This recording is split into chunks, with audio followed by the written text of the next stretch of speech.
On Saturday, January 10th, 2 non-stop flights will depart from New York JFK. One of them will fly nearly 2,500 miles across the United States from JFK to Los Angeles. The journey will take just over 6 hours and the ticket for that flight costs $39. The other flight will leave the same airport on the same day and will fly just over 600 miles to Indianapolis. That journey will take just under 2 hours, but the ticket for that flight costs $279. Both flights were non-stop, both were in economy class, both departed from the same airport, and yet the shorter flight was priced at more than 7 times the cost of the longer one. At first glance, this appears wildly inconsistent, that kind of pricing outcome that looks like a data error rather than a deliberate decision. But it wasn't an error at all. Examples like this appear every single day on routes all over the world. The specific cities change, the prices fluctuate, and the airlines vary, but the structure remains the same.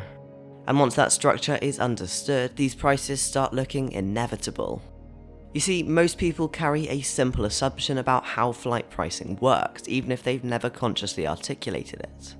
Flying farther should cost more, flying shorter should cost less. That assumption feels natural because it matches how pricing works in almost every other form of transport people interact with. Distance is usually the dominant variable. If you take a taxi twice as far, the fare increases. If you ship a container across a longer distance, the cost rises. If you travel further by train, the ticket price usually goes up. Distance functions are a proxy for cost. More distance typically means more fuel, more time, and more wear. So when airline pricing violates that logic, it appears to contradict the cost structure people expect. But the crucial thing is, aviation does not price distance. In fact, distance is one of the least important variables in airline pricing. And that single fact explains nearly every airline pricing paradox that passengers encounter, including why a 6-hour flight from New York to Los Angeles can cost less than a 2-hour flight to Indianapolis on the same day. So to understand why distance barely matters, it's necessary to understand what airlines are actually selling. Despite how tickets are presented, airlines are not primarily selling seats. Seats are simply the physical container that allows the product to exist. What airlines are really selling are origin-destination markets.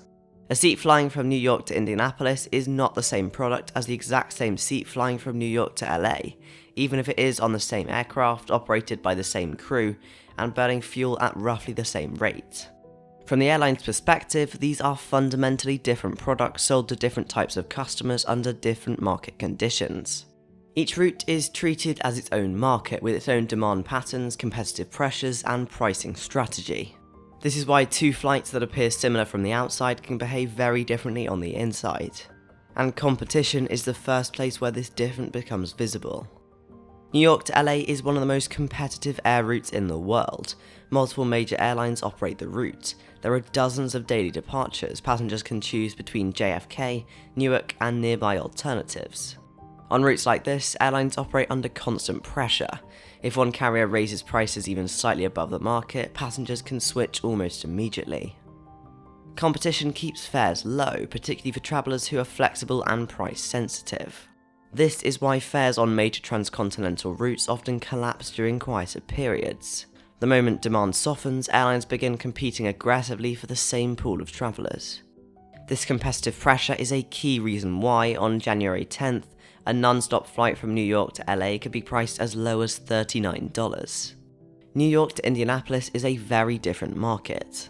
There are far fewer flights, far fewer airlines, and far fewer realistic substitutes, especially at short notice. If a passenger needs to be in Indianapolis for a meeting, a legal proceeding, or factory visit, waiting for a cheaper option is often not viable.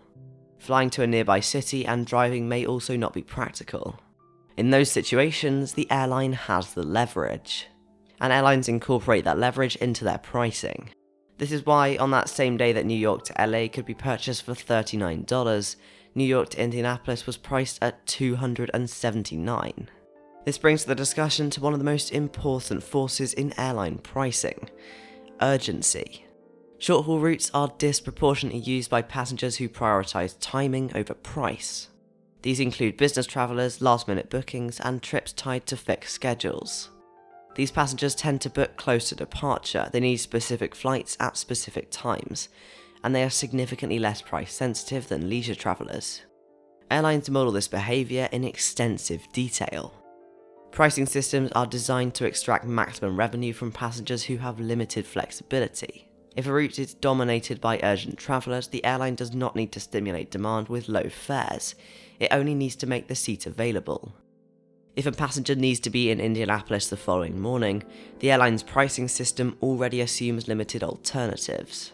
That urgency, rather than the distance, is what drives the price difference between the two New York departures. Longer routes face a fundamentally different economic challenge. Flights like New York to Los Angeles are filled with a much higher proportion of leisure travellers. These passengers plan weeks or months in advance, they compare prices across multiple airlines, they adjust dates and times to find cheaper fares. They are highly price sensitive. At the same time, long-haul flights are extremely expensive to operate if the seats go empty. Once a flight is scheduled, most costs are already fixed. The airline will fly regardless of passenger count, the crew will be paid regardless, the fuel will be burned regardless, and an empty seat does not meaningfully reduce operating cost. From the airline's perspective, selling a seat cheaply is often preferable to not selling it at all. That's why a 6-hour transcontinental flight can be priced lower than a 2-hour regional flight on the same day. This leads to a critical concept in airline economics: marginal cost. For most industries, producing an additional unit incurs significant cost. In aviation, once a flight exists, the marginal cost of carrying one more passenger is relatively low. The additional fuel burn is minimal, crew costs do not change, aircraft ownership costs remain the same. As long as a passenger doesn't displace a higher value traveller, airlines are willing to sell remaining seats at very low prices. This is why the cheapest tickets are often found on long, highly competitive routes rather than short, captive ones. It also explains why the New York-Los Angeles fare could fall to $39 while the New York-Indianapolis remains high. And this pricing logic did not emerge by chance. It's the result of decades of evolution shaped heavily by airline deregulation. Before deregulation in the United States in 1978, routes and fares were tightly controlled. Airlines were often required to operate unprofitable routes, and pricing flexibility was limited. Distance played a much larger role because prices were regulated. But deregulation changed that structure entirely. Airlines gained the freedom to choose where they flew, how often they flew, and how much they charged. This introduced intense competition on popular routes and forced airlines to optimize revenue rather than following cost-based pricing. And one of the most important structural responses to deregulation was the hub and spoke network. Instead of flying point to point between all cities, airlines concentrated operations at hubs. This allowed them to serve many destinations with fewer aircraft. With this improved efficiency, it also created new pricing dynamics. Routes feeding into hubs became captive markets. If an airline dominated a hub, it could charge higher prices on short-haul routes feeding traffic into the network.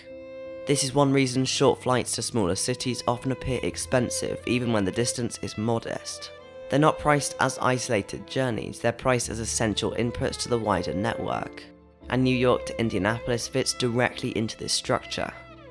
Indianapolis is not a major leisure destination saturated with competition. It functions primarily as a business and a connectivity market. Flights to cities like this are designed to move people efficiently and predictably, not cheaply. And because these flights support the broader network, airlines can sustain higher fares. This structural role is reflected directly in pricing. Long-haul routes operate under different constraints. They're highly visible, highly competitive, and often serve as the public face of an airline. They also involve large aircraft that must be filled to be viable. This creates strong downward pressure on fares. Distance does not shield airlines from competition. In many cases, it intensifies it. Fare buckets add another layer to this system. Every flight is divided into multiple pricing tiers, each targeting a different type of passenger. Early bookers and flexible travellers encounter low fares. Late bookers and inflexible travellers encounter higher ones. These tiers are carefully managed to maximise revenue. Short-haul routes often exhaust low fare buckets quickly because urgent passengers book late and consume remaining capacity. Long-haul routes often retain low fare buckets for longer periods to stimulate demand. This dynamic further explains why New York to LA could be priced so aggressively, while New York to Indianapolis remained expensive. And loyalty programs further reinforce this structure. Frequent business travellers accumulate points, status, and benefits that reduce the perceived cost of higher fares. For these passengers, a $279 short-haul flight may be partially offset by employer reimbursement or loyalty benefits, and pricing systems incorporate this behaviour. They assume that many high-fare passengers are not paying directly, or at least not experiencing the full cost, and this allows prices on short business-heavy routes to rise even further. Slot constraints add yet another layer. Airports like JFK operate under strict capacity limits. Takeoff and landing slots are scarce and valuable, so airlines must decide how to best deploy these slots. A short-haul flight to a captive market that generates high revenue may be more valuable than a long-haul flight with lower margins. This encourages airlines to price short flights aggressively, not because they're costly to operate, but because they're efficient uses of scarce capacity. All these forces combine into a pricing system that appears unintuitive from the outside. Distance barely matters, operating cost plays a secondary role. What really matters is who is flying, why they're flying, and how many alternatives they have. Short flights often appear expensive because they serve urgent passengers with limited choice. Long flights often appear cheap because they serve flexible passengers in high competitive markets. The COVID-19 pandemic did not create this system, but it amplified it. Before the pandemic, airlines had more slack. More aircraft, more frequencies, more ability to absorb fluctuations. After the pandemic, however, that slack largely disappeared. Airline deliveries were delayed, pilot shortages constrained schedules. Many airlines permanently reduced service on thinner routes. At the same time, demand returned quickly, particularly for leisure travel. With fewer flights and strong demand, pricing systems became more aggressive. Not fairer, but more precise. The system didn't break, instead it adapted.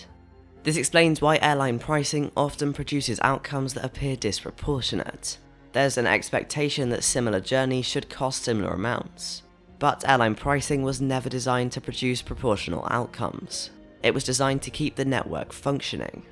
Without this logic, many short-haul routes would disappear, and many long-haul leisure routes would become inaccessible. Revenue from short, high-urgency routes is redistributed across the wider network. If airlines priced purely by distance, the consequences would be immediate. Short flights would become cheaper, long flights would become dramatically more expensive. Many long-haul routes would disappear entirely, airlines would struggle to fill large aircraft at distance-based fares. Entire regions would lose air service. The global airline network exists in its current form precisely because pricing defies intuition. So when a non-stop flight from New York to LA is priced at $39 and a non-stop flight from Indianapolis on the same day is priced at $279, this is not an anomaly. It's the system functioning as designed. If you did enjoy this video and want to see more aviation economics explainers, make sure to subscribe to Airside. It's free and you can always unsubscribe.